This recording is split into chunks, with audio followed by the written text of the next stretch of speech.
पति की सुरक्षा, स्वास्थ्य, धन और कॉन्फिडेंस, अखंड सौभाग्य के लिए एक व्रत रखा जाता है जिसको बोलते हैं करवा चौथ।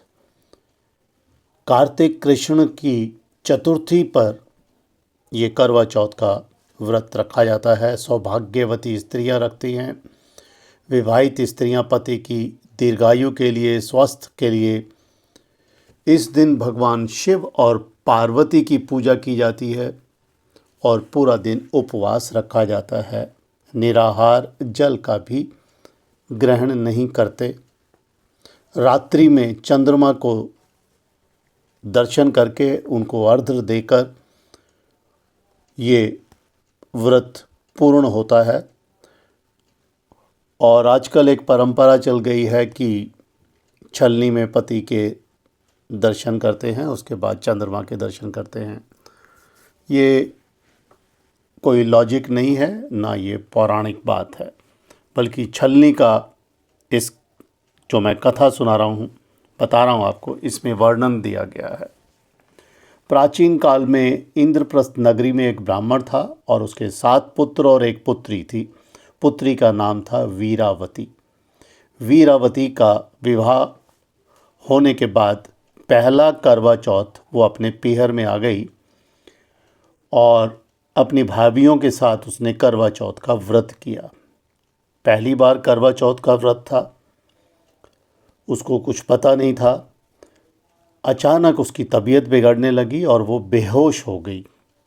उसके सातों भाई उसको बहुत प्यार करते थे, प्रिय थे।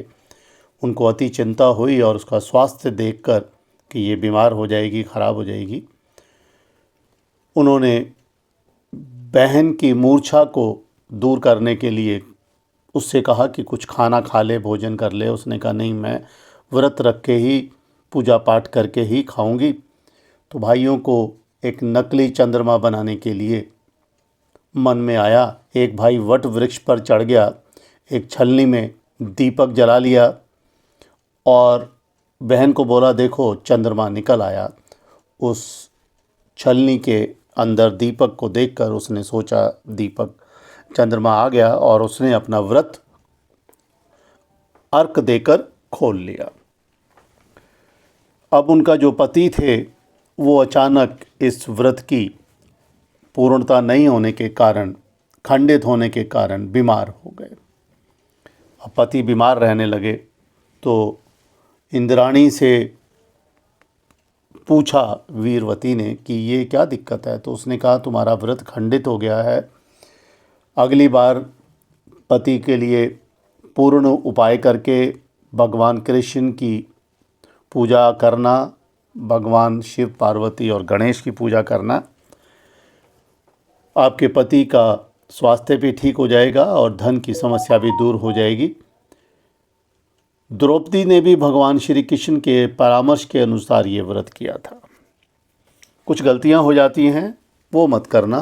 भूरे और काले रंग के वस्त्र इस व्रत में नहीं पहनना और अपना श्रृंगार की सामग्री किसी दूसरी स्त्री से शेयर नहीं करना। गुस्सा नहीं करना। अनमैरिड लड़कियां ना रखें तो अच्छा रहेगा और कुछ लड़कियां जिनकी सगाई हो गई है वो रख सकती हैं। और जो भी आपका तरीका होता है, ये थालियों का आदान प्रदान सुहागन स्त्रियों के साथ, भगवान शिव पार्वती की आराधना, बड़े बूढ़े ससुराल में जो लोग हैं, आपकी सास, ससुर, जेठानी, उनको मन से आप खाना खिलाएंगे और दक्षिणा भी देंगे, साड़ी या जो भी आपकी सामर्थ्य है उनका आशीर्वाद लेना अति आवश्यक होता है। ये व्रत की सबसे पूर्णता के लिए ज़रूरी है। रिलेशनशिप में जो लड़कियां हैं और जिनकी उनसे शादी होने की संभावना है वो भी ये व्रत रख सकती हैं उन अपने होने वाले पति के सौभाग्य के लिए। इसी तरह के वीडियो जानने के लिए मेरा चैनल सब्सक्राइब कीजिए। कुछ जानने की इच्छा है तो हमें व्हाट्सएप कर सकते हैं।